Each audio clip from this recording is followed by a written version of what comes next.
Bonjour, bonjour, bonsoir. Selon l'heure à laquelle vous suivrez ce message, je rends grâce à Dieu pour ce jour et pour chacune de nos vies. Et j'aimerais nous apporter aujourd'hui la parole du Seigneur sur le thème que j'ai intitulé l'intégrité de la parole. Amen. Bien aimé, j'aimerais que nous suivions ce message très attentivement. Pendant que ce message passe à l'intérieur de toi, fais cette prière. Il avait dit dans Éphésiens 1, verset 16 et 17. Il prie afin que le Dieu du Seigneur Jésus-Christ, le Père de gloire, nous ouvre les yeux. Tu as besoin d'avoir les yeux ouverts. On entend, on ne reçoit pas seulement la parole, on ne reçoit pas seulement la parole par les oreilles, c'est par les yeux. Amen. On reçoit la parole par les yeux. Ouais. Lorsque Paul parle d'Éphésiens, il dit que les yeux de votre cœur soient éclairés. Il n'a pas dit que les oreilles. Ah, ah. Il n'a pas dit les oreilles. Parce que les choses spirituelles se perçoivent avec les yeux, pas avec l'oreille. Mais bien des fois, nous écoutons juste avec l'oreille, mais nous ne percevons pas avec les yeux. C'est pourquoi ma prière ce soir pour toi, c'est que pendant que ce message passe, que tu n'écoutes pas seulement avec l'oreille, mais que tu puisses, hein, j'ai envie de dire, écouter avec les yeux. C'est-à-dire que tu puisses voir de manière claire dans ton esprit ce qui sera prêché. Amen. Aujourd'hui, nous parlons au sujet de l'intégrité de la parole. Nous avons abordé ce thème récemment et j'aimerais le poursuivre pour peut-être encore nous continuerons si le Seigneur le permet. Mais c'est important pour nous de comprendre ce message. Amen. L'intégrité de la parole.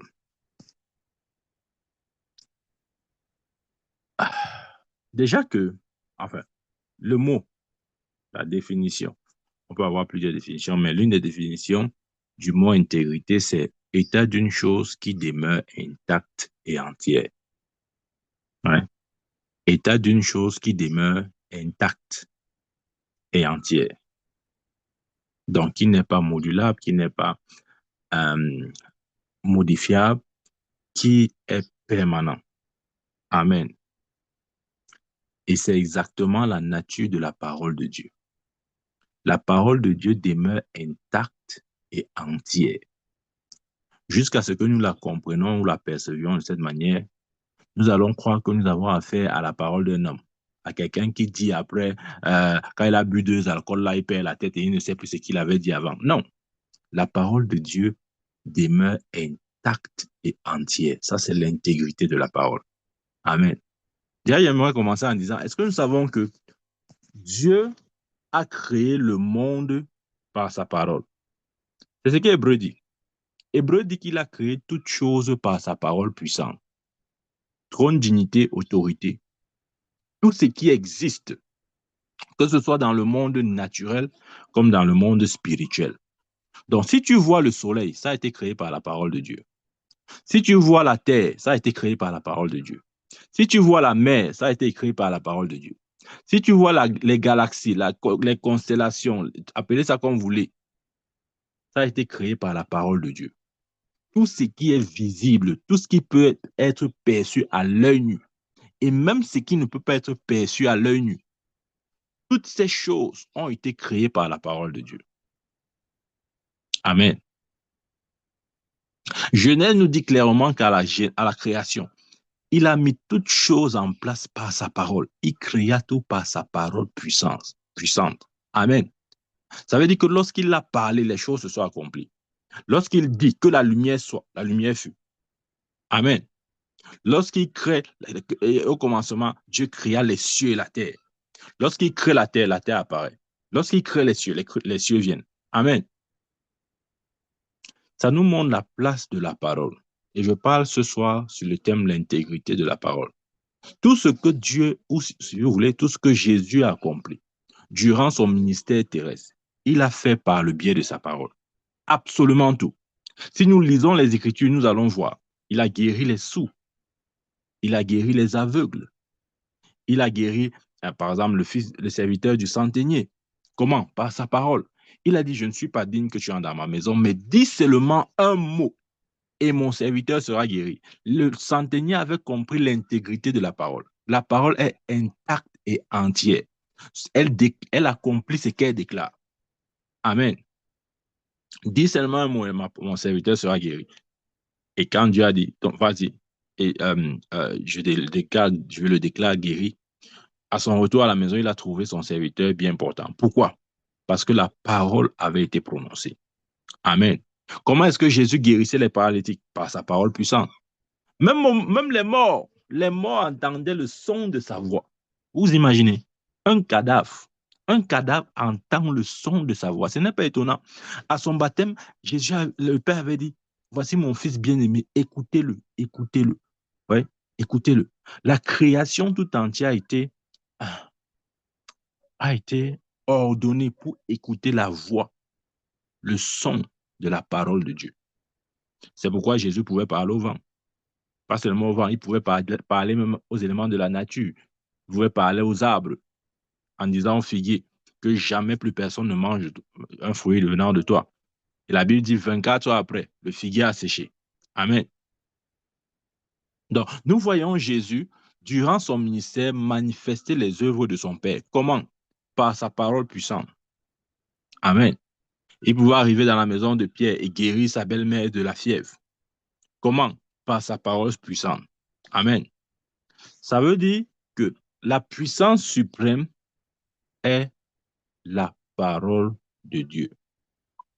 Les gens pensent que non, il faut créer les bombes atomiques. Il faut créer, celui-là a créé le Satan 2. Ouais. Non, ce n'est pas ça.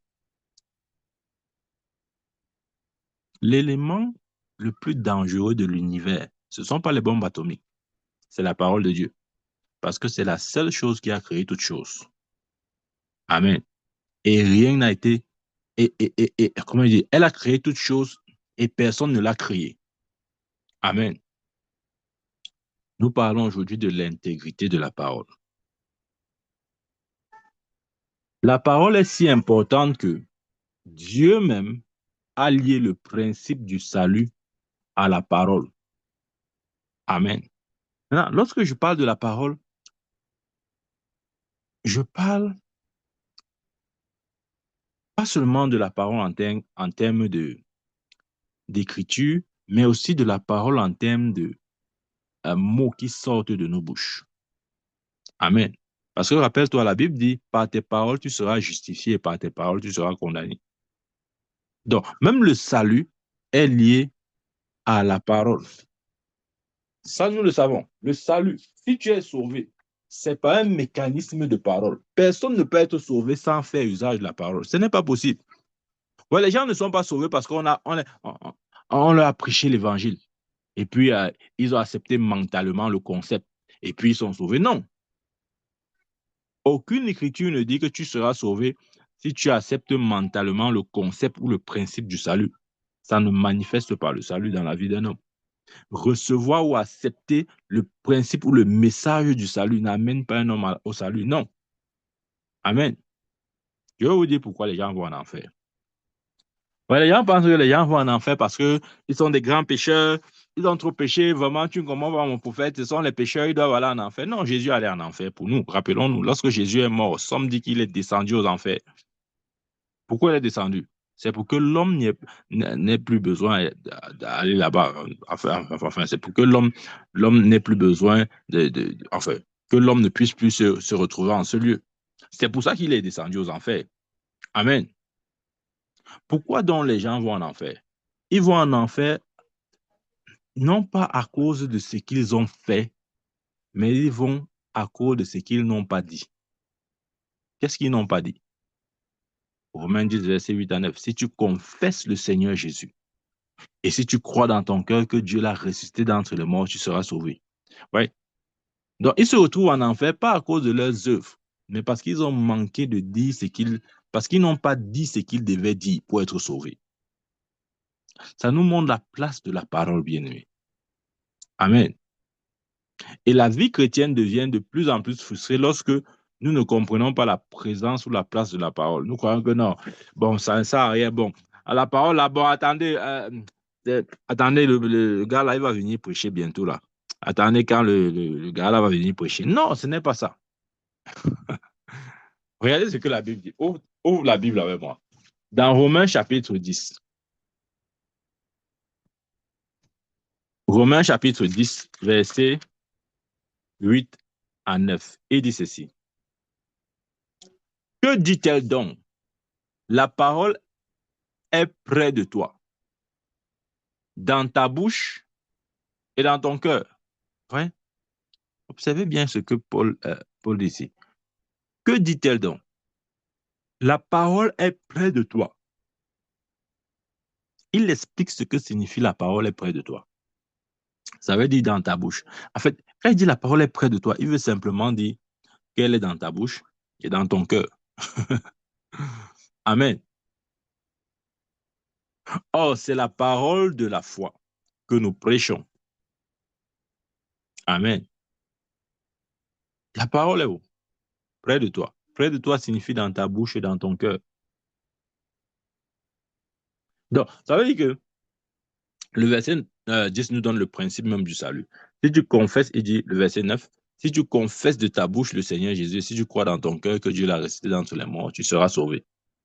Ça, c'est le principe fondamental du salut. C'est par ce mécanisme-là que nous parvenons au salut. Ouais, il n'a pas dit si tu écoutes le message de l'évangile et que tu es d'accord sur ce qu'on te dit là, tu seras sauvé. Non. Si tu n'engages pas la parole de ta bouche, tu n'es pas sauvé. Amen. Donc, ça veut dire qu'un homme est sauvé lorsque il déclare ou bien il confesse la seigneurie de Jésus dans sa propre vie. Amen. C'est ça qui l'amène au salut. Aussi simple que ça. Mais les hommes peinent à comprendre. On veut trouver le salut dans les œuvres. Oh non, vraiment, si je m'occupe des veuves et des orphelins, euh, j'aurai une place auprès de Dieu. Vraiment, si je fais les œuvres humanitaires, vraiment, Dieu va m'accepter auprès de lui quand il veut mourir. Non, ça n'a rien à voir. Occupe-toi du monde entier. Si tu n'as pas appliqué Romains 10, versets 9 à 10, tu n'es pas sauvé. Amen. Parce qu'aucun homme ne peut être sauvé par les œuvres, la Bible dit. Donc, c'est lorsque nous déclarons ce que Dieu a accompli pour notre salut, c'est-à-dire nous déclarons la seigneurie de Jésus, plus sa résurrection, nous affirmons, ouais, c'est un autre moyen d'affirmer l'intégrité et la fidélité de Dieu. Et de ce fait, nous sommes sauvés. Quand je dis je confesse conformément à cette parole, quand je dis je confesse le Seigneur Jésus et je crois dans mon cœur que Dieu l'a ressuscité d'entre les morts, en fait, je suis en train d'affirmer l'intégrité et la fidélité de Dieu. Amen. Et parce que je confesse cette vérité-là, le salut m'est accordé. C'est le principe par lequel nous sommes sauvés. Ne l'oublions pas. C'est le principe de la déclaration. Si nous ne parlons pas, si nous ne disons rien, nous ne recevrons rien du tout. Amen. Donc, c'est croire au Seigneur Jésus, oui. Ouais, la Bible dit, en croyant du cœur, nous parvenons à la justice. Mais c'est en confessant de la bouche que nous parvenons au salut. Donc oui, tu écoutes le message du salut, de l'évangile.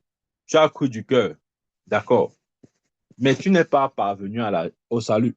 Parce que c'est en confessant de la bouche qu'on parvient au salut. C'est ce que Romain dit. En croyant du cœur, on parvient à la justice. Mais en confessant de la bouche, nous parvenons au salut.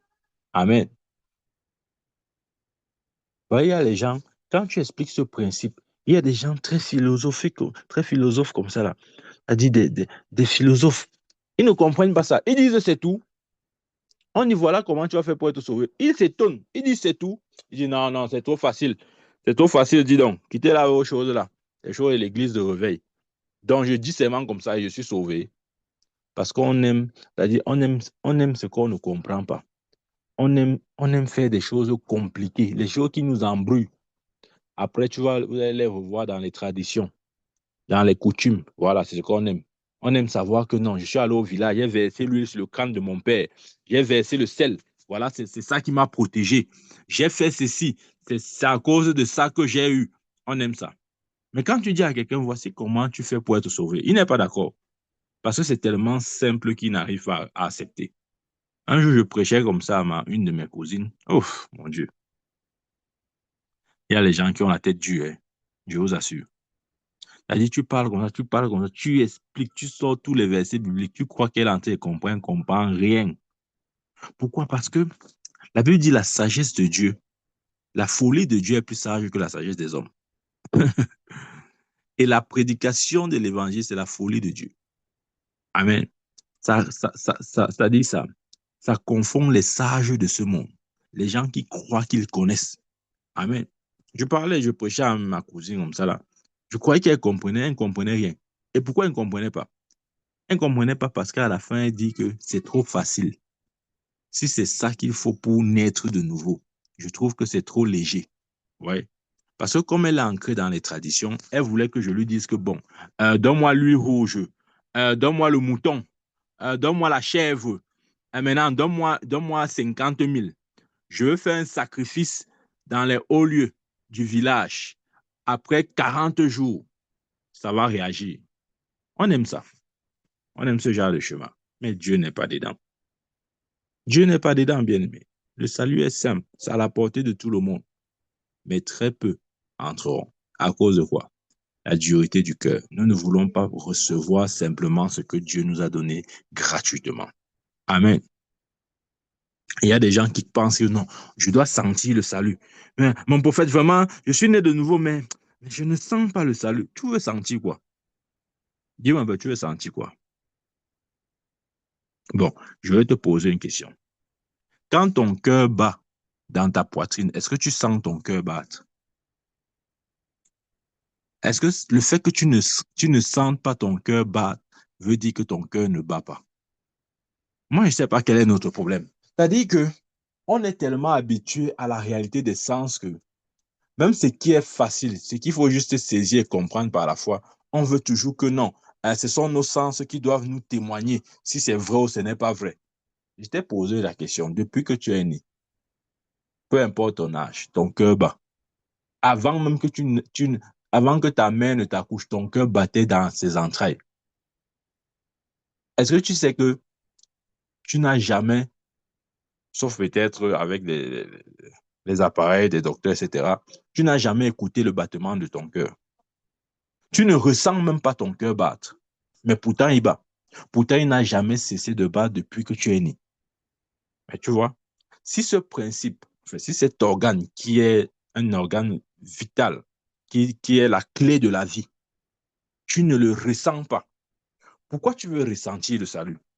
C'est-à-dire, je ne sais pas, les gens croient que non, quand tu nais de nouveau, vraiment, tes cheveux doivent devenir blancs, je ne sais pas quoi. Je ne sais pas ce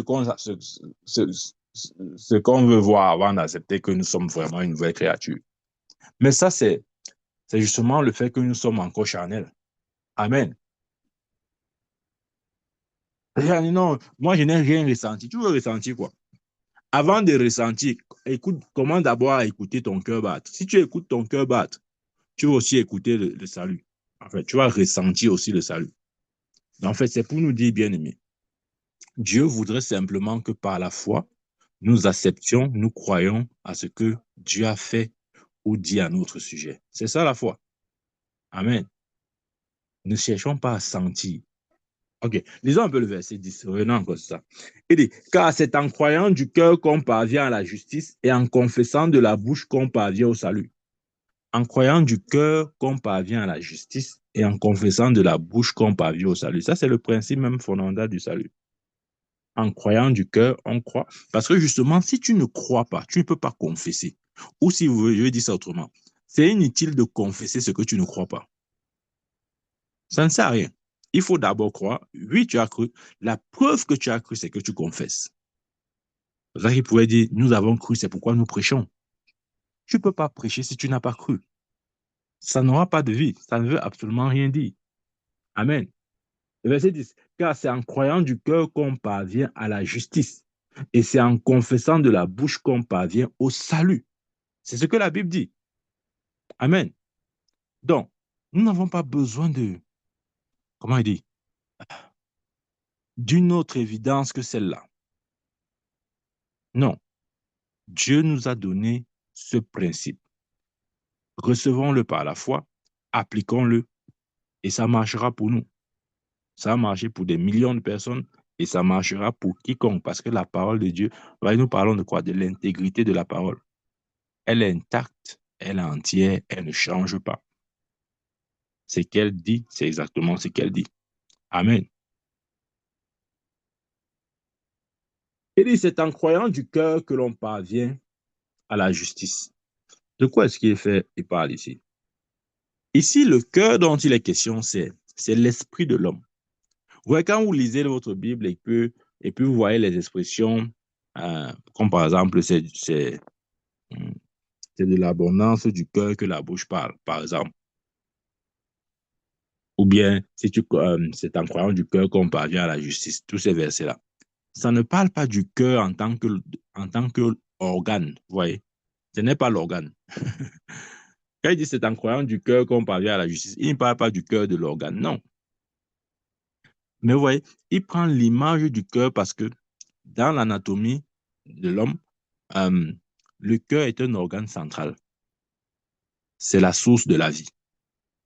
Maintenant, ça représente dans la structure de l'homme l'esprit. Parce que l'homme est un esprit. C'est notre esprit que Dieu appelle le cœur. Amen. Donc, lorsqu'il dit c'est en croyant du cœur qu'on parvient à la justice, il veut simplement dire c'est en croyant de notre esprit ou à partir de notre esprit qu'on parvient à la justice. Ça nous donne une fonction majeure de l'esprit de l'homme. Quelle est cette fonction? Notre esprit a la capacité de croire. Tu vois, ne laisse pas Satan te dire que non, tu es incrédule, tu ne crois pas. Non, tu crois. Je vais te dire pourquoi tu crois. Vous pensez que c'est facile de croire en Jésus?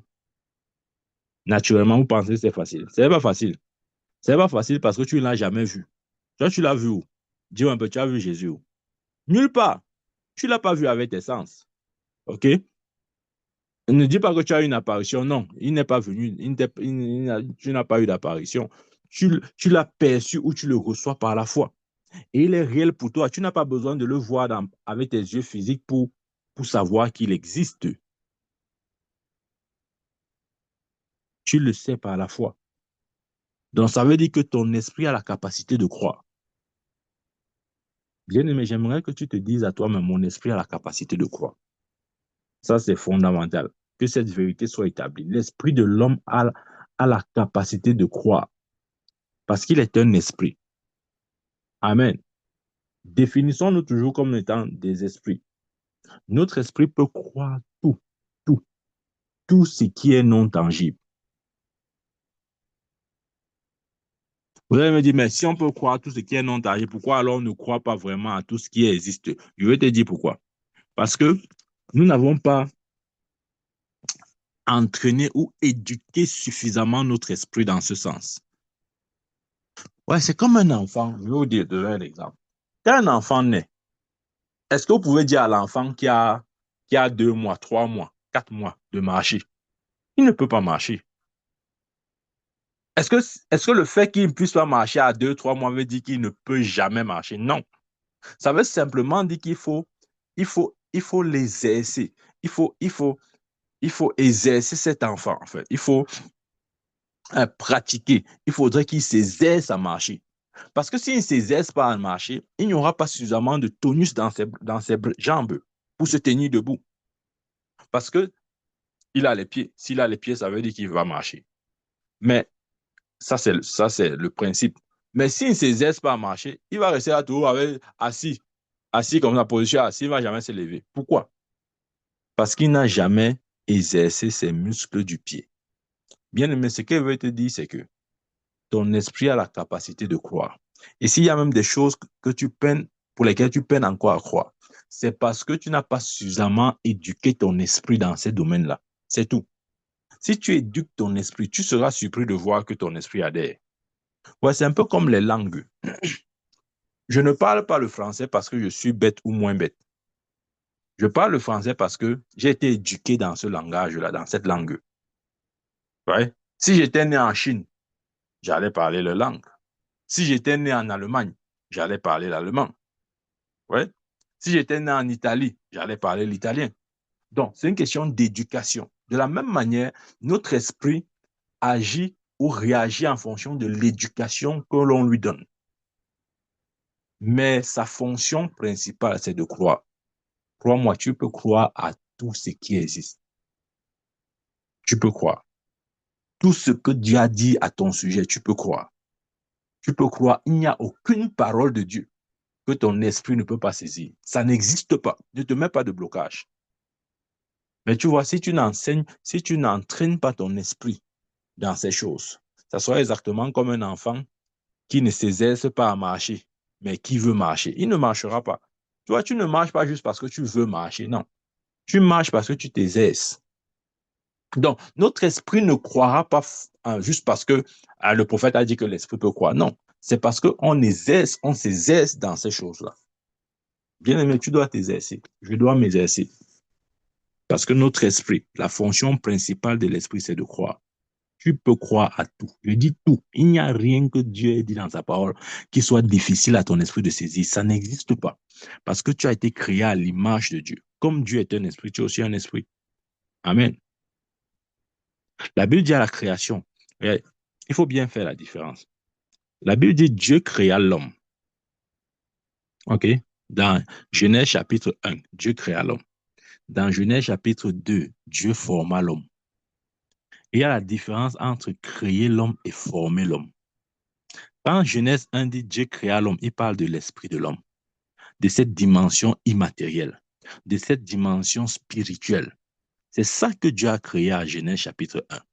Maintenant, dans Genèse chapitre 2, il donne la forme, la représentation physique, une représentation physique à ce qu'il a créé, en formant justement le corps de l'homme à partir de la poussière de la terre, nous savons ça. Amen. Mais la réalité, la Bible dit ce qui est spirituel et éternel. La réalité, c'est quoi? C'est que notre esprit a été créé. Ça veut dire le spirituel passe avant tout. Le naturel est venu après. Le naturel, c'est le chapitre 2. Le spirituel, c'est le chapitre 1. Bien aimé, j'aimerais que tu commences à fonctionner avec ta nature spirituelle. Laisse la dimension physique, la dimension des sens, parce que Dieu t'a créé avant de te former. Amen. Je dis Dieu t'a créé avant de te former. Amen. Ouais.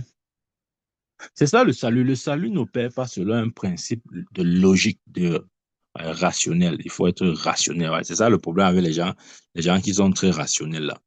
Finalement, ils se perdent dans leur rationalité. C'est-à-dire qu'il faut être rationnel. Non, vraiment, vos choses de Dieu là, ça manque ce n'est pas rationnel. Tu vois un peu, on veut bien croire, mais non, ce n'est pas vraiment rationnel. Je crois que si c'était rationnel, on devait euh, facilement croire. Nous, on aime la rationalité. La rationalité, c'est rien du tout. Amen. Oui, ça a sa place. Amen. Mais dans les choses de l'esprit, ouais, la logique de Dieu n'est pas la logique des hommes. Le raisonnement de Dieu n'est pas le raisonnement des hommes. La démonstration de Dieu n'est pas la démonstration des hommes. C'est pourquoi j'ai un problème avec la rationalité. Parce que ça ne tient pas compte des paramètres spirituels. Ça tient compte de tout ce qui est visible, tangible. Mais les choses visibles sortent de l'invisible. Comment on va mépriser les choses invisibles pour simplement nous focaliser sur des choses visibles? Ça n'a pas de sens. Amen.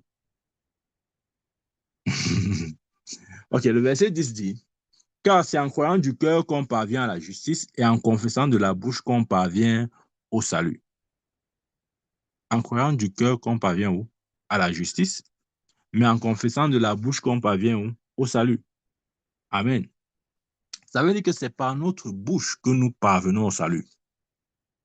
Ouais, nous les chrétiens, souvent on croit que la bouche là, c'est un pour manger. On mange après, on fait au Congo ça. Voilà le problème. C'est-à-dire que dès que tu manges, tu finis avec au Congo ça. Allez, c'est terminé. Tu ne sais plus à quoi sert ta bouche. Bien aimé, notre bouche. Il dit par tes paroles, tu seras condamné, par tes paroles, tu seras justifié. Refuse d'engager tes paroles dans les choses du néant, dans les choses qui produisent la mort. Amen. Nous devons confesser.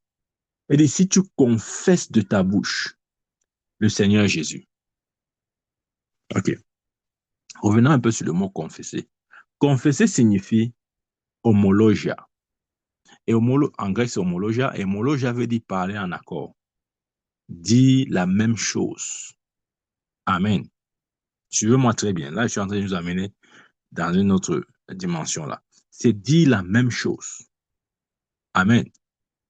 Ça, c'est un principe valable pour toute chose. Amen. Parce que dans la vie, que nous ne voulons pas, nous faisons face à des challenges. Dors même avec Jésus, même si tu dors sur le même lit avec Jésus. D'ailleurs, Jésus n'a jamais dit que ceux qui dorment avec moi n'auront pas de challenge, n'auront pas de difficultés. C'est faux. Si tu crois que vraiment tes challenges vont finir, c'est ça le problème avec certains prédicateurs. Viens à Jésus, tes problèmes seront finis. Viens à Jésus, tu n'auras plus de soucis. Viens à Jésus, ta vie va être rose. Viens à Jésus, tes problèmes. Non, non, ça c'est un mensonge. C'est pas vrai. Jésus a dit ceux qui m'aiment seront haïs. Il faut lire ta Bible. Seront persécutés. On dira de mauvaises choses à leur sujet. Hein? Les tribulations. Ils connaîtront des tribulations. Mais il a dit quoi? Prenez courage car il a vaincu toutes ces choses. C'est ça la bonne partie, bien-aimé. Oui, ces choses viendront, mais nous avons l'assurance. Nous allons vaincre. Nous sommes des vainqueurs. Nous sommes nés vainqueurs. Nous n'essayons pas de vaincre. Comment dit, gloire soit rendue à Dieu qui nous fait toujours triompher en Christ Jésus. Toujours. Ce n'est pas quelquefois. On y fait quelques... Non, non, non. Notre victoire est permanente. Amen. Elle est constante. Elle ne change pas. Le matin, midi ou soir, nous sommes vainqueurs. De lundi à dimanche, vainqueur. C'est la mentalité que nous devons avoir, bien aimé. Nous commençons par dire vraiment, les challenges font que vraiment, ils croient que peut-être il va abandonner. Vraiment, Jésus même. Bon, je ne suis pas contre Jésus, mais tu sais, mon prophète, depuis alors que j'ai donné ma vie à Jésus, regarde alors, rien n'avance. Tu vois, je vais faire alors comment? Oui, je sais que c'est le chemin, la vérité et la vie, mais je veux faire comment? Voici ce que tu dois faire. Tu dois maintenant prendre au sérieux la parole de Dieu et ta parole. Il a dit quoi? Il a dit, que dit-elle donc? La parole est près de toi, dans ta bouche et dans ton cœur. Dans ta bouche et dans ton cœur. Commence à prendre au sérieux les paroles que tu prononces. Ouais, le problème, c'est que nous sommes tellement légers dans nos paroles qu'on n'arrive même pas à les prendre au sérieux. Ça fait que quand on parle, on n'est même pas sûr de ce qu'on a dit. On dit, ah, j'ai aussi dit, si ça vient, ça vient. Si ça ne vient pas, en tout cas, je ne m'attendais même pas que ça se réalise. Ouais, c'est ça notre problème. Prends tes paroles au sérieux. Ne cherche plus je sais pas moi, à croire que ce que tu dis n'a pas de sens ou ce que tu dis n'est pas efficace, que ta parole est comme la parole de n'importe qui. Non. Bien aimé, ma parole ne ressemble pas à la parole de n'importe qui.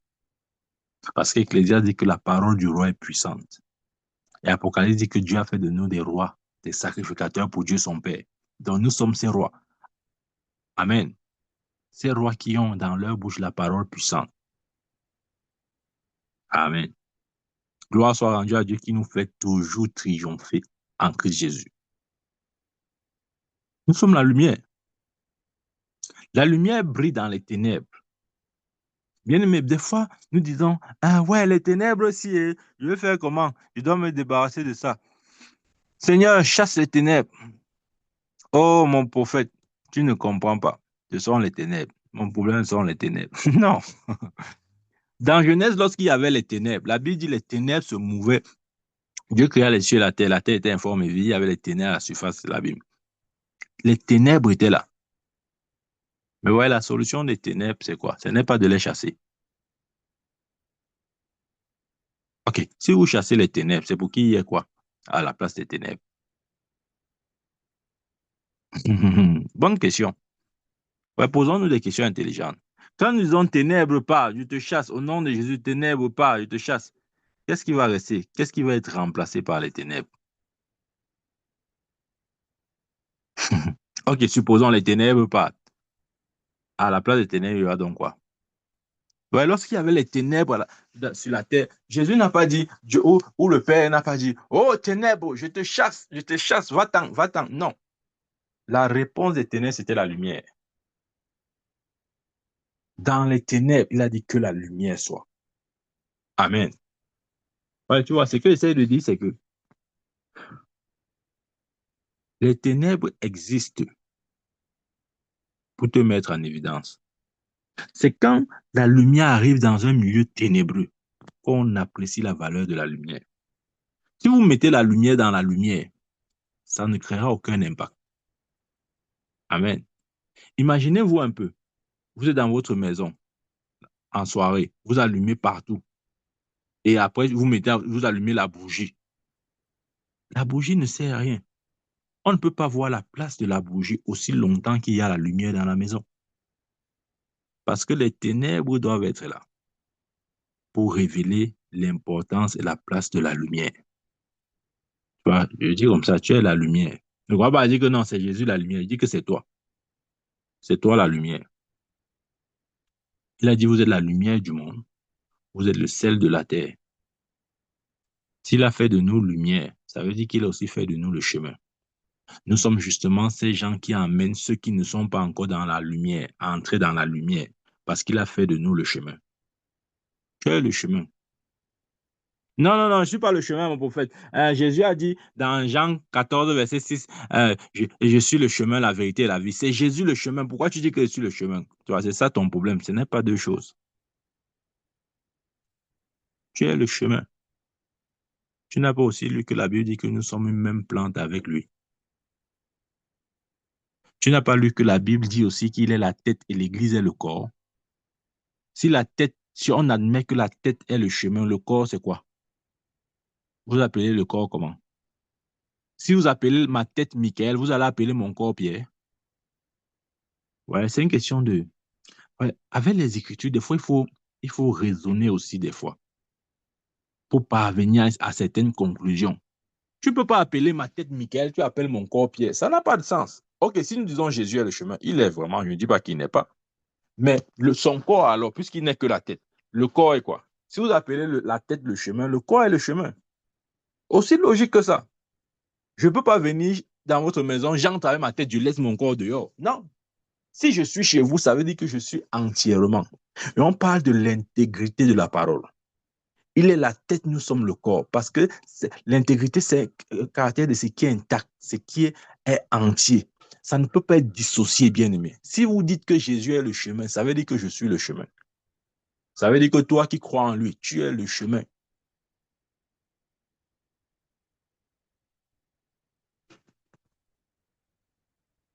Amen.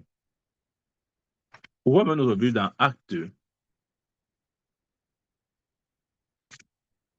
chapitre 20, verset 32. Acte 20, 32. Suivez bien. Oh, vous allez aimer cette partie. Acte 20, 32. Et maintenant, je vous recommande à Dieu et à la parole de sa grâce, à celui qui peut édifier et donner l'héritage avec tous les sanctifiés. Ok, bon, ça c'est Louis II. Ouais, je vous ai toujours dit que pour comprendre la Bible, il faut lire plusieurs versions. Toi, tu n'as que Louis II. Il y a au moins 15 versions de Bible. Donc, si tu veux comprendre, ouvre parfois toutes les versions possibles. Tu lis pour comprendre exactement de quoi est-ce qu'on parle. Ça, je vous assure, ça m'a sauvé plus d'une fois. Le fait de lire dans plusieurs versions, ça a beaucoup amélioré mon entendement des Écritures. Parce que, ouais, euh, comment on dit ça? Le langage originel de la Bible, ce n'est pas le français, ni l'anglais. C'est le grec et le hébreu. Donc, ça veut dire que toutes les autres langues ont puisé de là. Et maintenant, les traducteurs traduisent en fonction de leur sensibilité. Ça, il faut comprendre ça. Ils traduisent en fonction de leur sensibilité. Louis second, Louis second, Louis second. La version Louis second, là, Louis second n'était pas un homme comme toi. Hein. Peut-être tu ne sais pas ça. C'est quelqu'un qui ne croyait pas trop à la Trinité, mais pourtant il a traduit la Bible. Donc c'est pour dire que les traducteurs traduisent en fonction de leur sensibilité. Donc nous n'allons pas nous soumettre euh, à une seule sensibilité. Vous voyez ce que je veux dire? Nous n'allons pas nous soumettre à une seule façon de voir. Nous avons besoin d'écouter à plusieurs pour percevoir mieux de quoi est-ce qu'il s'agit. OK. Regardez par exemple, ce que je veux dire, c'est que le verset 32 dit, et maintenant, je vous recommande à Dieu et à la parole de sa grâce, à celui qui peut édifier et donner l'héritage avec tous les sanctifiés. Amen. La version King James dit ceci. Et maintenant, frères, je vous recommande à Dieu et à la parole de sa grâce, laquelle, ouais, j'aime bien l'expression aussi, laquelle peut vous édifier. Dans laquelle, quoi, laquelle parole? Mais lui, second n'est pas très clair. Il dit juste, et maintenant, je vous recommande à Dieu et à la parole de sa grâce, à celui qui peut édifier. Ouais. Il dit à celui, donc, le à celui-là, ça renvoie à Dieu. Mais ici, là, King James est plus spécifique. Il dit laquelle, donc. Il parle, c'est vrai, Dieu est la parole, mais il veut préciser qu'il s'agit de la parole. OK? Laquelle peut vous édifier et vous donner un héritage avec tous ceux qui sont sanctifiés. Amen. OK, c'est la fin du verset qui nous intéresse. Laquelle, c'est-à-dire la parole de sa grâce, laquelle peut vous édifier, un, deux, donner un héritage. Dans la parole de Dieu, quand on parle de l'intégrité de la parole de Dieu, voyons entre autres, un, notre édification et deux, la libération de notre héritage. Amen. Parce que c'est lorsque nous sommes édifiés, édifier ici c'est construire, c'est un peu comme un bâtiment qu'on construit, d'accord? C'est ça édifier, l'édifice, c'est comme ça. Donc, c'est lorsque nous sommes édifiés, c'est lorsque nous grandissons en maturité que nous pouvons utiliser notre héritage. C'est la raison pour laquelle Galates 4, verset 1 dit, aussi longtemps qu'un héritier est un enfant, il ne diffère rien d'un esclave, quoi qu'il soit maître de tout. C'est pourquoi la parole de Dieu vient d'abord, ouais, ça vient d'abord nous édifier. Parce qu'on a besoin de l'édification pour posséder notre héritage, pour entrer en possession de notre héritage. Généralement, nous ne comprenons pas ça. Nous voulons seulement l'héritage, l'héritage. Mais quand tu donnes un héritage à quelqu'un qui n'est pas édifié, il ne fera rien de ça. Rappelons-nous les deux fils, la parabole du fils prodigue. Il a eu son héritage, mais il n'avait pas l'édification. Ouais. Quand tu as l'héritage sans l'édification, bien aimé, c'est la folie qui t'a, c'est-à-dire c'est une fin misérable qui te guette. Voilà pourquoi pour Dieu, il ne peut pas libérer cet héritage tant qu'il ne t'a pas édifié d'abord. Il doit d'abord t'édifier. Il doit d'abord te construire, te bâtir pour que tu puisses entrer en possession de ton héritage. Ouais, le fils prodigue a dit, oh, mon père, donne-moi mes biens. Donne-moi mes biens. Je sais que j'ai mon héritage. Donne-moi mon héritage. Le père dit que ouais, je veux te donner, mais l'édification, tu n'es pas assez mûr, tu n'es pas assez mature. Si je te donne ça, tu ne vas rien faire, puisque c'était de son droit. Il a insisté, c'était de son droit. Le père a dit, OK, je ne veux pas te donner, mais puisque tu insistes, prends donc ton héritage. Qu'est-ce qu'il en a fait? Il a allé vivre la vie de débauche, monter, descendre, jusqu'à finir rien ton dans la maison d'une autre personne. Heureusement, le bon sens, il est revenu dans son bon sens. Il a dit, mais même dans la maison de mon père, je ne peux pas quand même occuper ce genre de poste. Je vais retourner chez mon père. Et même si il me ramène au bas de l'échelle, c'est mieux que ce que je suis en train de vivre. Pourquoi? Parce qu'il a voulu utiliser un héritage sans l'édification. Bien aimé, ne sois pas comme le fils prodigue qui demande l'héritage sans édification. Cherche d'abord l'édification. Quand tu es édifié, quand tu es construit, en fait, ça va de pair. Plus tu es édifié, plus tu es construit, mieux tu perçois ton héritage. En fait, c'est ça. Mais quelqu'un qui dit, non, je ne veux pas l'édification, je veux seulement l'héritage, donne-moi mon héritage. Il ne saura même pas ce que c'est. Ouais, c'est comme si tu donnes 100 000 dans un enfant, dans les mains d'un enfant de 2 ans. Il ne sait pas ce que c'est. Ça ne représente rien du tout pour lui. Ça sera facile pour lui de déchirer tous les billets là. Parce qu'il ne sait même pas que c'est l'argent. En fait, il ne sait pas. OK. Revenons sur le verset. Il dit, verset 32. Et maintenant, frère, je vous recommande à Dieu et à la parole de sa grâce, laquelle peut vous, un, édifier, deux, vous donner un héritage avec tous les sanctifiés. Amen. Nous sommes ensemble. Il peut, un, nous édifier, deux, nous donner notre héritage avec quoi? Avec les sanctifiés. Ça veut dire que la parole nous bâtit. Je reprends ça. La parole est ce qui nous bâtit. Amen. Ne laissons rien d'autre nous bâtir. Ouais, souvent, nous voulons nous bâtir avec, entre guillemets, les expériences des autres. Nous voulons nous bâtir avec la vie des autres. Nous avons pour standard, pour modèle, euh, les hommes. Oui, dans un certain sens, ils peuvent nous inspirer, mais que notre standard, notre modèle soit la parole de Dieu. Parce que c'est elle seule qui peut nous bâtir. Amen. C'est-à-dire que peu importe ce qui se passe autour de nous, bien-aimés, nous continuons de nous bâtir par la parole de Dieu. Refusons de croire que nous avons besoin d'autre chose que la parole de Dieu. Et ça, c'est un des pièges de l'ennemi. De faire croire que non, vraiment, c'est seulement la parole. Non, non, non, tu n'as pas besoin seulement de ça. Il faut ajouter quelque chose. Non, tu n'as que besoin de ça. N'ajoute rien d'autre. Amen. Ouais, la Bible n'a pas dit que la parole de Dieu, comment il dit ça? La Bible n'a pas dit que nous nous bâtissons par la parole de Dieu, non. Mais c'est la parole de Dieu qui nous bâtit. Je ne sais pas si on essaye de comprendre la nuance. Le point, c'est que c'est la parole de Dieu qui nous bâtit. C'est l'œuvre de la parole de Dieu dans notre vie et non notre œuvre avec la parole de Dieu. Non, ce n'est pas comme ça. C'est-à-dire, quel exemple je peux donner? Voilà. L'exemple que je peux donner, c'est celui de l'argile et le potier. Ouais, c'est le potier qui donne la forme à l'argile. Ce n'est pas l'argile qui donne la forme, avec qui essaye de se donner une certaine forme. J'espère qu'avec cet exemple, on comprend. C'est la même chose avec la parole de Dieu. C'est elle qui nous donne la forme.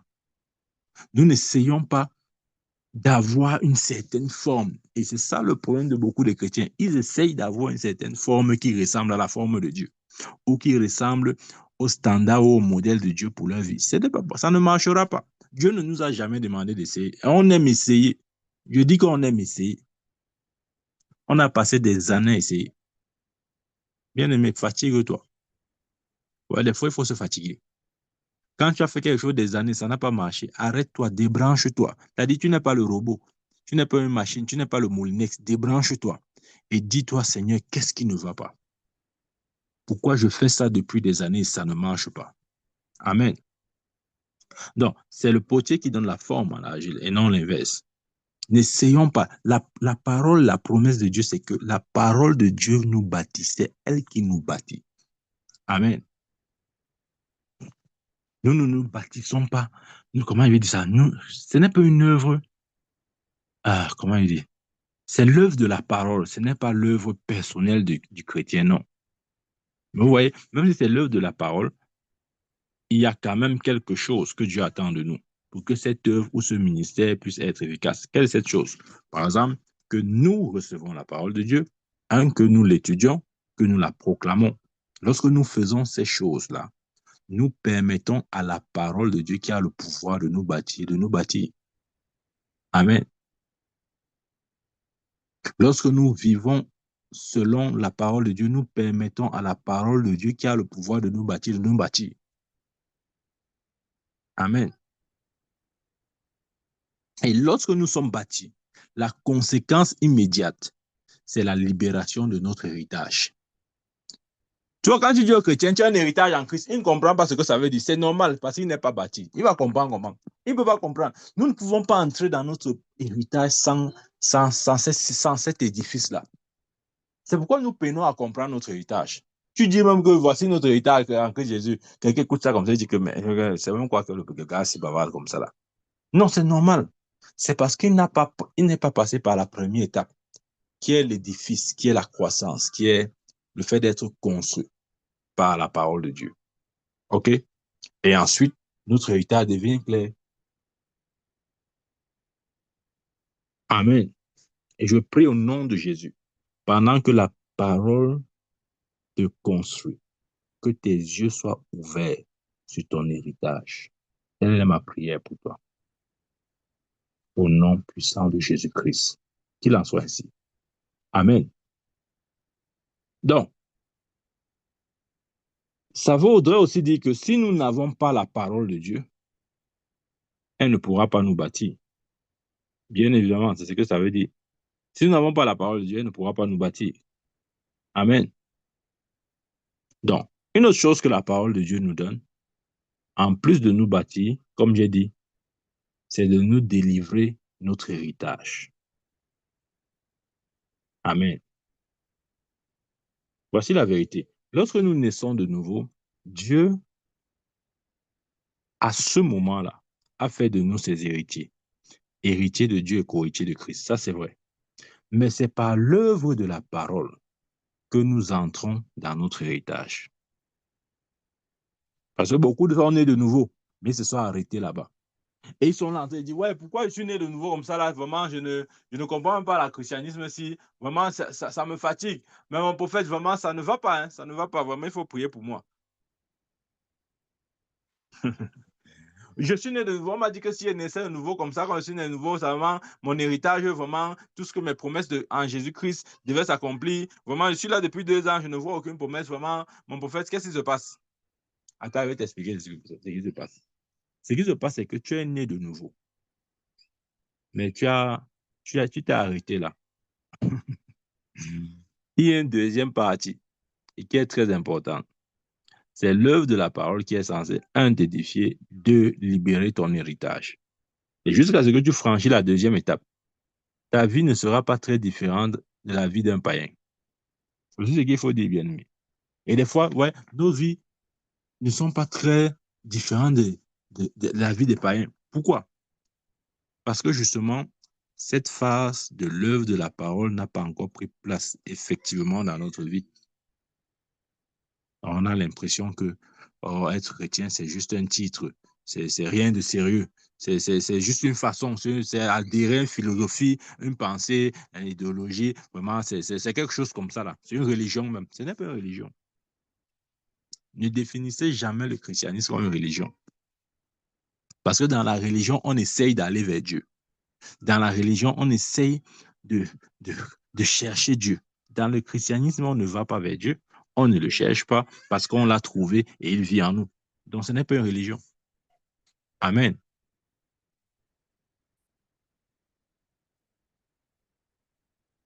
Bien-aimé, j'aimerais aussi nous dire ceci.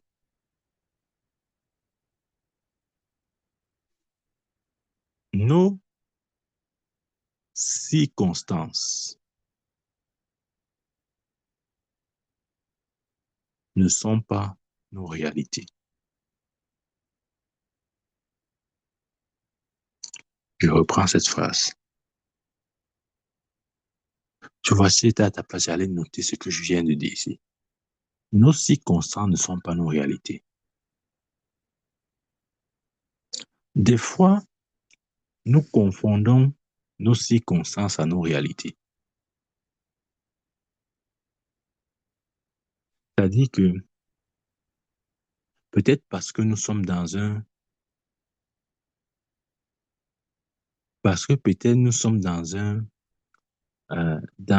contexte ou dans un milieu bien précis, bien nous faisons face à certaines difficultés, nous nous identifions à cela. Ce n'est pas vrai, bien-aimé. Nos circonstances ne sont pas nos réalités. Dans Hébreu chapitre 13, Hébreu chapitre 13, verset 5. Hébreu 13, verset 5. Et dit, ne vous livrez pas à l'amour de l'argent. Contentez-vous de ce que vous avez. Suivons bien cette partie. Ne vous livrez pas à l'amour de l'argent. Contentez-vous de ce que vous avez. La suite dit ceci. Car Dieu lui-même a dit,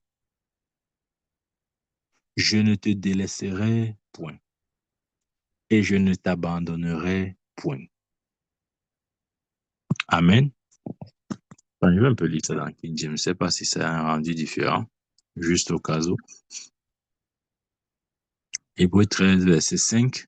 Dans King James, il dit que votre conduite soit exempte de convoitise et soyez satisfaits de ce que vous avez. Car lui-même a dit, jamais je ne te laisserai, ni ne t'abandonnerai. Amen. Le verset suivant, le 6 dit, c'est donc avec assurance que nous pouvons dire, le Seigneur est mon aide, je ne craindrai rien. Que peut me faire un homme? Voilà. Attendez. Ce verset est très important. Nous devons comprendre ce que ce verset dit. Et nous devons aussi comprendre ce que ce verset ne dit pas. Je relis encore. Ne vous livrez pas à l'amour de l'argent. Contentez-vous de ce que vous avez. Car Dieu lui-même a dit, je ne te délaisserai point et je ne t'abandonnerai point. Verset 6, c'est donc avec assurance que nous pouvons dire. Qu'est-ce que Dieu a dit? Dieu a dit, je ne te laisserai point et je ne t'abandonnerai point. Mais qu'est-ce que nous disons? C'est donc avec assurance que nous pouvons dire, le Seigneur est mon aide et je ne craindrai rien. Que peut me faire un homme? Attendez, il y a quelque chose dans ce verset. Il y a quelque chose dans ce verset, je vous assure. Dieu a dit quoi? Dieu a dit, je ne te délaisserai point et je ne t'abandonnerai point. Pourquoi il a dit ça? Parce qu'il s'attend à ce que nous répondions à sa parole. Et comment est-ce que nous devons répondre à cette parole-là? Nous devons répondre pas en citant ce que Dieu a dit. Voilà. J'attaque maintenant la religion. Ouais, moi c'est comme ça que je suis. J'aime aller à contre-courant. Dieu n'a pas dit ça afin que nous récitons ce qu'il a dit. Et c'est ça le problème de nous les chrétiens. Nous aimons seulement réciter. C'est-à-dire que, comme à la maternelle, nous récitons tout. Ce n'est pas ça, bien-aimé. Notre victoire n'est pas établie sur notre capacité à réciter. Non, ce n'est pas la récitation. Dieu, regardez. Qu'est-ce que Dieu a dit? Dieu a dit, je ne te délaisserai point et je ne t'abandonnerai point. C'est donc assurance que nous pouvons dire. Est-ce que ce que nous disons, c'est ce que Dieu a dit? Non. Ce n'est pas ce que Dieu a dit, mais nous répondons à ce que Dieu a dit. Attends, je vais te dire ça maintenant en français facile. Quand je viens vers toi et je dis comment vas-tu, est-ce que j'attends que tu dises comment vas-tu? Non. Si je dis comment vas-tu, je n'attends pas à ce que tu me répondes comment vas-tu. Non. J'attends une réponse du genre je vais bien. Oui? Ah, tu commences à comprendre. La parole de Dieu n'a pas été donnée pour que nous la récitions. Nous devons réciter, ça ne marchera pas. Ça ne marchera pas. Ça va marcher quand on va répondre à la parole. C'est différent. J'espère que tu comprends la différence. Attends, il y a quelque chose dans ce verset que je veux que tu saisisses. Dieu a dit, je ne te délaisserai point, je ne t'abandonnerai point. Mais l'assurance que nous avons lorsque nous écoutons ce que Dieu dit, nous permet de répondre à ce qu'il a dit. Et je t'ai pris un exemple. Si je viens, je te dis, comment vas-tu? Je veux que tu répondes à ma parole. Je ne veux pas que tu récites ma parole. Mais nous récitons et nous n'avons pas de résultat. On dit, ah, mon prophète, n'est-ce pas, tu avais dit qu'on doit réciter la parole? J'ai récité, je n'ai pas vu. Qui t'a demandé de réciter? Tu as la maternelle ici. Va à la maternelle, on fait les récitations là-bas. Nous devons répondre à la parole. Donc, ça veut dire que lorsque Dieu dit, je ne te délaisserai point, je ne t'abandonnerai point, c'est pour que toi, tu dises maintenant, tu réponds à cette parole. Comment tu réponds? La conséquence de comprendre ça t'amène à dire, le Seigneur est mon aide. Je ne craindrai rien. Que peut me faire un homme? Amen. Il a répondu. Il n'a pas récité. Nous aimons réciter.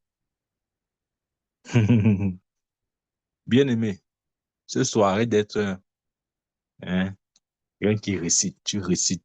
Tu récites. Et quand tu récites comme ça, tu crois que vraiment, ouf, ah mon prophète, tu sais pas comprendre. Quand j'ai récité, j'ai récité. C'est bien de réciter. Si tu veux, récite. Mais ce n'est pas réciter qui, comment dire, la, répondre à la parole, ce n'est pas réciter. Alors, quand je dis comment vas-tu, je veux que tu répondes. Je ne veux pas que tu récites ce que j'ai dit. Parce que si tu as compris ce que j'ai dit, tu ne vas pas me dire comment vas-tu comme réponse. Non. Ce que tu vas me dire, c'est je vais bien. Et là, nous sommes en accord. Nous sommes en face. Donc, l'intérêt pour Dieu de dire je ne te délaisserai point, je ne t'abandonnerai point, c'est pour que tu dises le Seigneur est mon. Hein? Ouais, regardez comment il répond. Il n'est pas en train de citer Dieu. Il est en train d'affirmer quelque chose qui est le résultat de ce qu'il a compris, de ce que Dieu lui a dit. Parce que Dieu a dit, je ne te délaisserai point, je ne t'abandonnerai point. Il peut donc dire avec assurance. Il peut donc répondre à cette parole en disant, le Seigneur est mon aide. Je ne craindrai rien.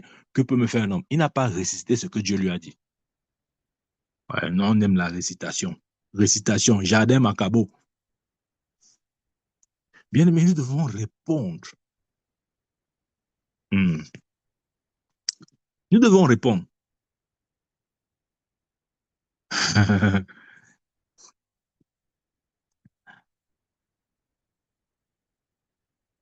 Je vais te dire ceci.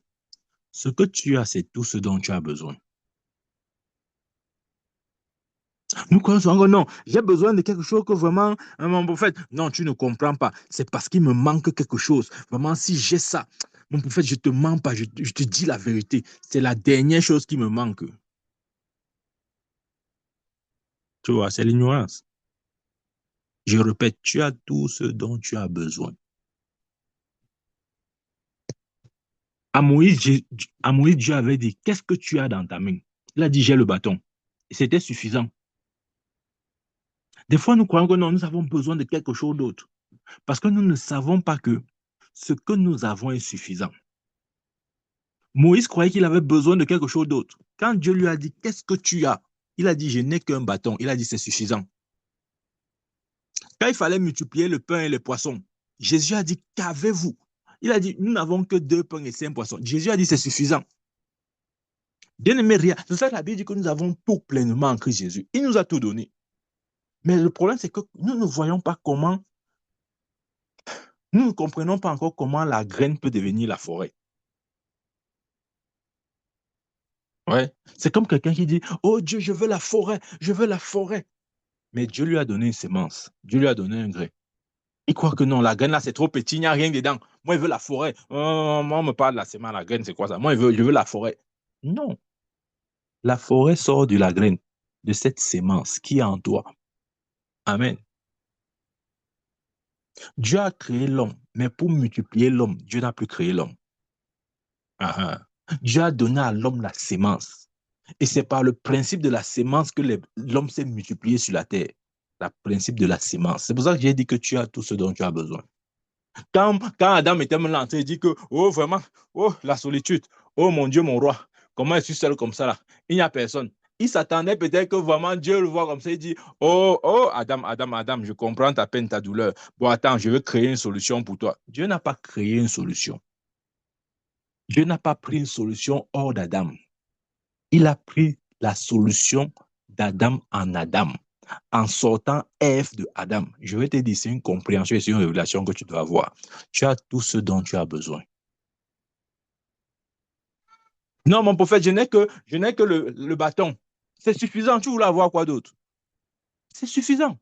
C'est par le bâton de Moïse qu'il a frappé l'Égypte. Amen. C'est par son bâton. C'est par son bâton qu'il a divisé la mer Rouge. Qu'est-ce que tu veux d'autre? Amen. C'est par son bâton qu'il a frappé le rocher, l'eau est sortie. Tu vois, que tu te crois, non, vraiment, je suis incomplet. Vraiment, tu ne comprends pas mon prophète. C'est que tu vois, non, je comprends ce que tu dis, mais je crois que tu ne crois rien. C'est ça, tu es seulement embrouillé. Tu as tout ce dont tu as besoin, bien-aimé. Moïse avait le bâton et c'était suffisant. Qu'est-ce que tu as? Jésus avait dit, qu'est-ce que vous avez? Il a dit, oh, nous n'avons que 5 pains et 2 poissons. Jésus a dit, c'est suffisant. C'est suffisant. Comment ça, c'est suffisant? On a 5000 personnes, hein? Tu sais même ça, Jésus. Vraiment, Jésus il est un blagueur. Hein? Nous, on dit qu'on veut nourrir 5000 personnes. On dit on a 5 pains et 2 poissons. Il dit que c'est suffisant, tu vois. Donc, Jésus, là, vraiment, il n'est pas sérieux. Ça, c'est un gars qui n'est pas sérieux.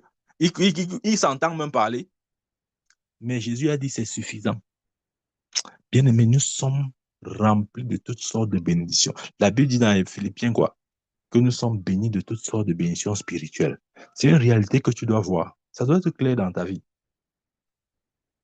Tu ne dois pas chercher. Oh non, non, mon prophète, il y a une dernière bénédiction spirituelle là que j'attends. Je veux voir. Vraiment, j'attends. C'est quoi? Qu'est-ce qui s'arrive? Bien aimé, tu as tout. Amen. Tu as tout. Le problème, c'est que nous ne répondons pas à la parole. Nous récitons seulement. Ah, Jean 3, verset 16 a dit que, Matthieu 24, verset 28 a dit que, Apocalypse 4, verset 12 a dit que, Romains 4, verset 2 dit que, tu es le perroquet. Réponds maintenant à la parole. Toi, tu as récité comme ça depuis les années, ça n'a pas marché. Toi, tu sais, ça n'a pas marché. Pourquoi? Parce que Dieu n'attendait pas que tu récites. Dieu attendait que tu répondes. Je ne te délaisserai point, je ne t'abandonnerai point. C'est ce que Dieu a dit. Mais il dit à la suite du verset, c'est donc avec assurance que nous pouvons dire, le Seigneur est mon aide. Ça, c'est répondre à la parole. Je n'ai pas récité. Si il te dit comment ça va, j'attends une réponse, je n'attends pas que tu récites. Mais nous, quand Dieu dit comment ça va, on est là. Comment ça va? Après, on dit, non, mon prophète, j'ai fait ce que tu as dit. Mais j'ai récité, j'ai cité, j'ai récité, tu vois, tu vois. Non, ça ne marchera pas. Ouais. Quand tu comprends la parole, tu réponds à la parole. Tu ne la récites pas. Tu réponds.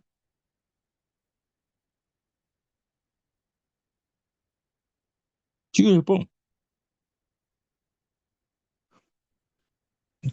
Je vais vous donner un autre exemple. Lorsque Jésus a commencé son ministère, la Bible dit qu'il avait pour habitude de lire le livre d'Ésaïe dans la synagogue. Lisez votre Bible. Il avait pour habitude de lire le prophète Ésaïe dans la synagogue. Mais après son baptême, on lui a donné encore le livre pour lire, comme il avait l'habitude de lire. Mais ce jour-là, il n'a pas lu. Il a... Ah, tu comprends. Avant ça, il lisait. Il ne gênait, il n'inquiétait personne. Il lisait, on disait, oh, bon lecteur. Ouf, Jésus, tu as bien lu aujourd'hui. Hein? Mais ta voix là, Jésus, c'était une voix sublime. Non, tu as parlé avec une voix radiophonique. Mais ta voix elle était magnifique, Jésus. Ouf, Jésus, pardon, demain, viens encore nous relire la Bible. Viens encore lire le prophète Ésaïe. Il était un lecteur. Mais le jour où il a été revêtu de la puissance de Dieu, il a cessé d'être un lecteur. Ah, quand il a commencé à lire, il a dit, cette parole que vous venez d'écouter accomplie. Les gens disent, ça veut dire quoi? Ça veut dire quoi la parole est accomplie? Pourquoi? Parce qu'il a répondu. Bien aimé, la parole de Dieu devient efficace dans ta bouche quand tu réponds à la parole. Ce n'est pas quand tu récites. Récite, non? Nous sommes là. Tu vas finir de réciter, ta salive va finir. Après, tu vas dire, mon prophète, vraiment, j'ai récité comme je croyais que je devais réciter. Qui t'a demandé de réciter? Réponds. Jésus était lecteur avant, mais quand l'Esprit de Dieu l'a saisi, quand il était revêtu de la puissance du Saint-Esprit, il est reparti dans la même synagogue où il avait l'habitude de lire. Lis ta Bible, c'est écrit comme ça là. Il avait l'habitude de lire. Mais ce jour-là, il ne venait pas faire la lecture. Il venait répondre. Et quand il a répondu, il a réveillé la jalousie, les inquiétudes, les peurs. Et les gens ont dit, mais qui est cet homme? Pourquoi? Parce qu'on aime les lecteurs. Peut-être, tu vois, quand tu lis la Bible, vraiment, tu fais quelque chose d'extra. Tu n'inquiètes pas Satan. Je vais te dire, tu n'inquiètes pas Satan. Non, quand je récite la Bible, j'inquiète Satan. Qui t'a dit ça? C'est quand tu réponds à la parole de Dieu que tu l'inquiètes. Maintenant, choisis. Il n'est pas impressionné quand tu es un lecteur. Je te dis la vérité. Lis ça comme tu veux. Ça ne le gêne pas. Récite tous les versets de la Bible. Récite tout ça. Ça ne le gêne pas. Mais quand tu vas essayer de répondre à la parole, ah, c'est là où, de la même manière que les pharisiens étaient gênés ce jour où Jésus a dit cette portion de l'écriture s'accomplit aujourd'hui, ce même jour, Satan va être inquiété. Ce même jour, quand nous allons apprendre à répondre à la parole, nous allons inquiéter Satan. Mais le système a fait de nous des lecteurs et des gens qui récitent et non des gens qui répondent à la parole. Je ne te délaisserai point, je ne t'abandonnerai point. C'est donc avec assurance que nous pouvons dire, le Seigneur est mon aide. Pourquoi Dieu a dit ça? Pour que tu dises ta part, pour que tu répondes. Répondre à la parole ne veut pas dire réciter la parole. C'est-à-dire, qu'est-ce que tu as compris de ce qu'il a dit? Si tu as compris, réponds donc. Quand je dis comment vas-tu, si tu as compris mon comment vas-tu, je suis en train de te dire comment, peut-être comment va ta santé, comment va ta vie. Réponds à cette question. Je ne te demande pas de réciter. Mais nous, oh, c'est-à-dire que quand on a trop fait, on lit. Les plus forts récitent. On s'arrête là-bas. On dit non, non, non, c'est bon. Mon prophète, j'ai fait aujourd'hui, j'ai fait fort. Tu as fait fort quoi? Tu n'as rien fait. Quand il s'agit de répondre à la parole, il ne s'agit pas de réciter. Amen. Voilà. Je vous ai dit que ce soir, ça devait chauffer. Regardons maintenant. Il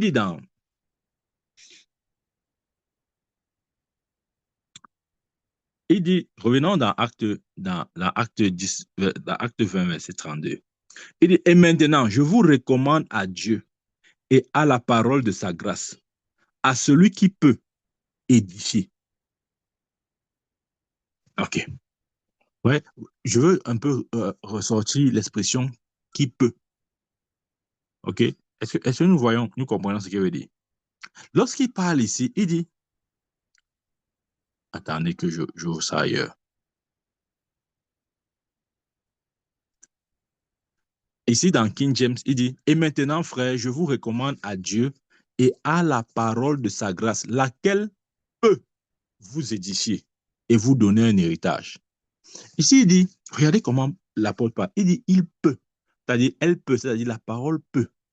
Quand, quand on répond à la parole, on ne dit pas, la parole peut. C'est-à-dire, comment je vais dire ça? Alors, Seigneur, aide-moi à dire cette partie. L'apôtre Paul est en train de présenter une vérité en utilisant le mot pouvoir. OK, elle peut. Mais quand on répond à la parole de Dieu, ce n'est pas de dire, oh Seigneur, je sais que ta parole peut me donner. Non, ce n'est pas ça répondre à la parole de Dieu. Non. Répondre à la parole de Dieu, ce n'est pas réciter ce que Dieu a dit ou répéter ce que Dieu a dit. Non, ce n'est pas ça, bien-aimé.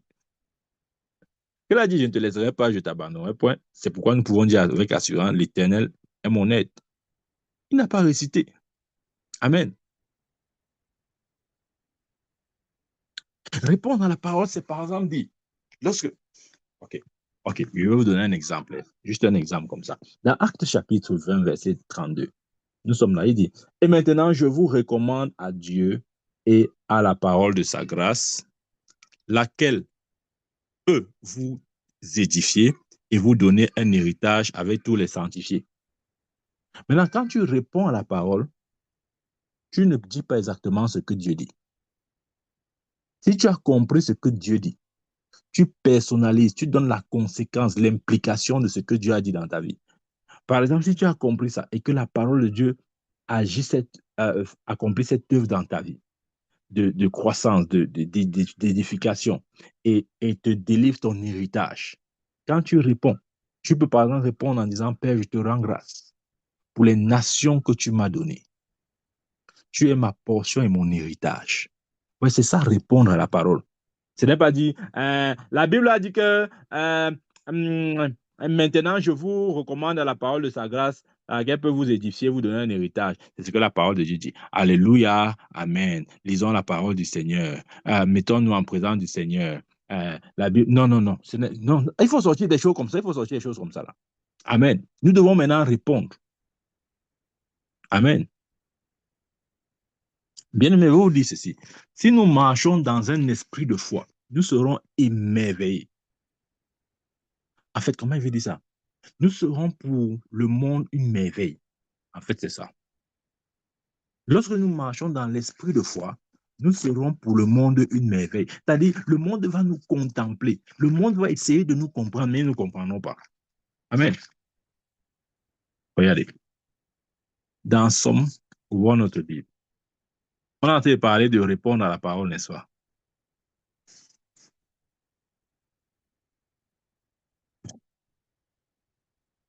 Attendez. Lisons lisons un peu le Somme 91. OK. Le Somme, on connaît bien ce Somme-là. C'est d'ailleurs pour ça que je le prends comme exemple. Parce que c'est que nous tous ici, là, on peut réciter ça. Je sais, je sais. Je sais que tu es un bon, c'est-à-dire, pour la récitation, tu es excellent. Je sais, je sais. Mais maintenant, je te demande pas de réciter, je te demande de répondre. Et je vais te donner un exemple de ce qu'est répondre. OK? Dans le Somme 91, par exemple, il dit, celui qui demeure sous l'abri du Très-Haut repose à l'ombre du Tout-Puissant. Je dis à l'Éternel, mon refuge et ma forteresse, mon Dieu en qui je me confie. Car c'est lui qui te délivre du filet de l'oiseleur, de la peste et de ses ravages. Il te couvrira de ses plumes, et tu trouveras un refuge sous ses ailes. Sa fidélité est un bouclier et une cuirasse. Tu ne craindras ni les terreurs de la nuit, ni la flèche qui vole de jour, ni la peste qui marche dans les ténèbres, ni la contagion qui frappe en plein midi. Que 1000 tombent à ton côté, 10 000 à ta droite, tu ne seras pas atteint. De tes yeux seulement, tu regarderas et tu verras la rétribution des méchants. Car tu es mon refuge, ô Éternel. Tu fais du Très-Haut ta retraite. Aucun malheur ne t'arrivera. Aucun fléau n'approchera de ta tente. Car il ordonnera à ses anges de te garder dans toutes tes voies. Ils te porteront sur les mains, de peur que ton pied ne heurte contre une pierre. Tu marcheras sur le lion et sur l'aspic. Tu fouleras le lionceau et le dragon. Puisqu'il m'aime, je le délivrerai. Je le protégerai. Puisqu'il connaît mon nom, il m'invoquera et je lui répondrai. Je serai avec lui dans la détresse. Je le délivrerai. Je le glorifierai. Je le rassasierai de longs jours et je lui ferai voir mon salut. Ouais. Nous connaissons tout ce vers, tout ce somme. Mais je veux te dire, quand je dis répondre à la parole, ce n'est pas de réciter le somme-ci. Ah, c'est pour la récitation. Je sais, nous sommes très forts. Répondre à la parole, c'est si tu as. Regardez un exemple. Celui qui demeure sous l'abri du Très-Haut repose à l'ombre du Tout-Puissant. Tu vois, si je vais aller verset après verset, OK? On va faire ça ensemble. Et j'aimerais que tu sois vraiment dans cette logique lorsque tu abordes la parole de Dieu. Dans la logique de je réponds à la parole. OK? Je ne la récite pas seulement. Si j'ai compris, alors je réponds. Si je dis comment vas-tu, tu ne vas pas me répondre en disant comment vas-tu, non. Tu me réponds. C'est-à-dire, tu dis je vais bien, par exemple. OK? OK, revenons sur Somme 91. Celui qui demeure sous l'abri du Très-Haut repose à l'homme du Tout-Puissant. Ça, c'est une affirmation. OK? Donc, le dire comme ça, comment je vais dire ça? Répondre par exemple à ce verset-ci. C'est par exemple le personnaliser. Ne dis pas celui qui repose à l'abri du Très-Haut repose à l'ombre du Tout-Puissant. Non. Dis, Père, je te rends grâce parce que je repose sous ton abri. Je suis sous ton abri et ton ombre me couvre. Ça fait plus sens que de réciter seulement dire celui qui demeure à l'abri du Très-Haut repose à l'abri. Et puis quoi? Vous-même, si quelqu'un vient vous dire celui qui demeure, écoutez un peu, supposons, deux chrétiens prononcent cette parole et vous allez choisir lequel des deux est plus correct ou disons la parole de qui donne plus de sens.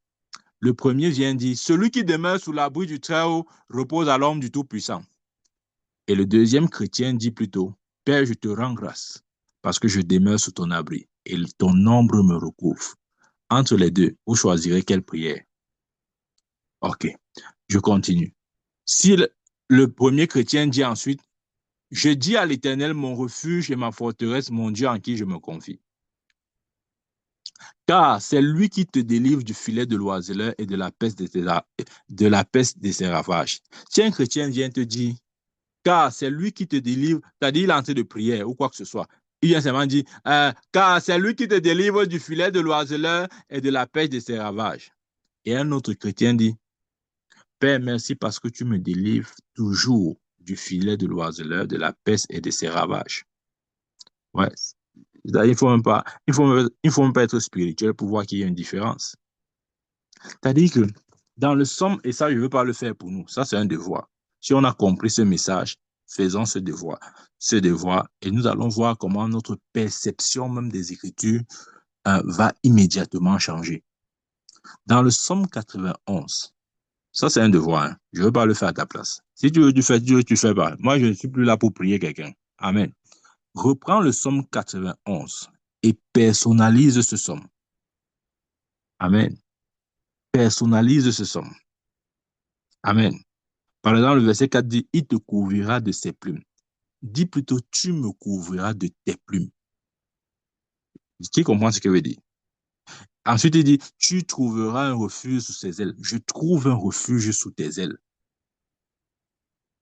OK?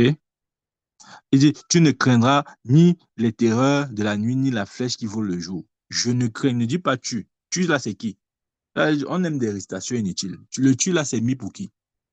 Si tu t'identifies, mets ton nom là-bas. Dis, je ne craindrai ni les terreurs de la nuit, ni la flèche qui vole de jour. Amen. Que 1000 tombent à ton côté, 10 000 à ta droite, tu ne seras pas atteint. Que 1000 tombent à mon côté et 10 000 à ma droite, je ne serai pas atteint. Ça fait plus sens, bien. Vous ne voyez pas que si quelqu'un vient seulement dire que 1000 tombent à ton côté et 10 000 à ta droite, tu ne seras pas atteint. Bon, imaginez-vous quelqu'un qui est en train de prier à Dieu ou qui est en train de parler à Dieu.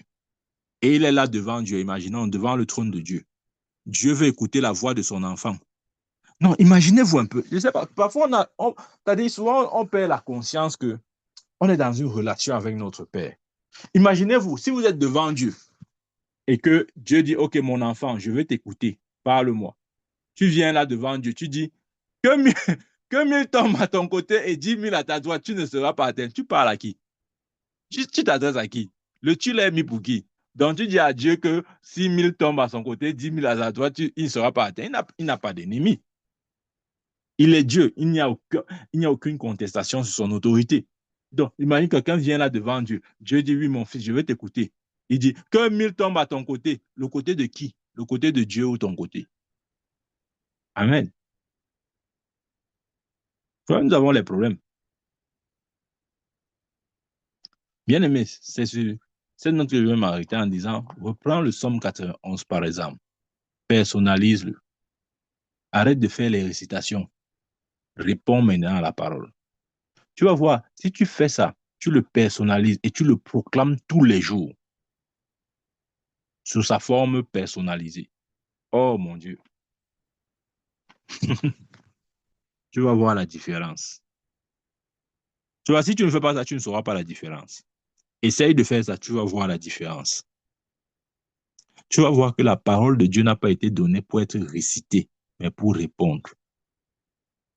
Il a dit, Dieu a dit, je ne te délaisserai point, je t'abandonnerai point. C'est pourquoi nous pouvons dire avec assurance, l'Éternel est mon aide. Bien-aimé, tu n'es pas un perroquet. Arrête de réciter.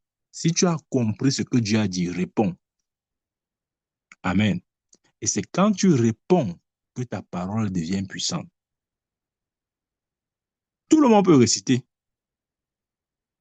mais c'est quand tu réponds que ta parole devient puissante.